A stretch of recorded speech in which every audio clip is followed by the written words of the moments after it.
ઉત્તરાયણ પર્વને લઈને સુરતમાં district traffic education and welfare society દ્વારા બાઇક ચાલકોને સેફટી બેલ્ટ વિતરણ કરાયા હતા।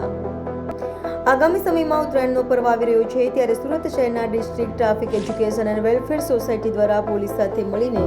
વાહન ચાલકોની સુરક્ષા માટે વિનામૂલ્યે સેફટી બેલ્ટ વિતરણનો કાર્યક્રમ યોજવામાં આવ્યો હતો।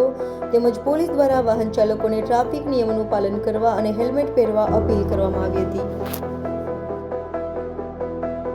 મારું નામ બ્રિજેશ વર્મા છે। ડિસ્ટ્રિક્ટ ટ્રાફિક એજ્યુકેશન વેલફેર સોસાયટીમાં હું પ્રેસિડેન્ટ તરીકે છું અને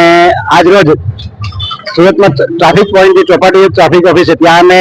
નેશનલ રોડ સેફ્ટી મંથ અંતર્ગત અલગ સેફ્ટી બેલ્ટ વિતરણ લોકોને ઉત્તરાયણમાં પતંગના દોરાથી કોઈનું ગળું ન કપાય તેના માટેના સેફ્ટી બેલ્ટ અમે વિતરણ કાર્યક્રમ રાખેલો હતો અને કાર્યક્રમમાં અમારી સાથે જિલ્લા કાનૂની સેવા સત્તા મંડળ, અલગ અલગ એનજીઓ વિભાગ એની સાથે જોડાયેલા અમારી સાથે પોલીસ વિભાગ સાથે અમે કાર્યક્રમ કરેલો।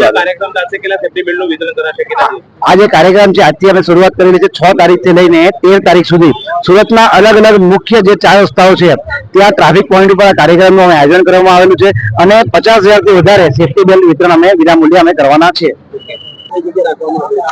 District traffic education and welfare society Surat તેમજ સત્તા સેવા કાનૂની સેવા મંડળ દ્વારા આજરોજ ચોપાટી છત્રી ખાતે સેફ્ટી બેલ્ટનું વિતરણ કરી રહ્યા છે, જેથી કરીને આવતા ઉત્તરાયણના તહેવારમાં જે ગળું કપાવવાથી દુર્ઘટના બને છે તેને મિનિમમ અટકાવી શકાય અને એમાં ઘટાડો લાવી શકાય। આ અભિયાન ઉત્તરાયણના તહેવાર સુધી તેમજ ઉત્તરાયણ પત્યા પછી પણ 2 દિવસ સુધી સદંતર સુરતના અલગ અલગ પોઈન્ટ જે મેજર પોઈન્ટ કહેવાય છે, કારગિલ ચોક, વાય જંકશન એવા અલગ અલગ પોઈન્ટો પર આ કાર્યક્રમ ચાલુ રહેશે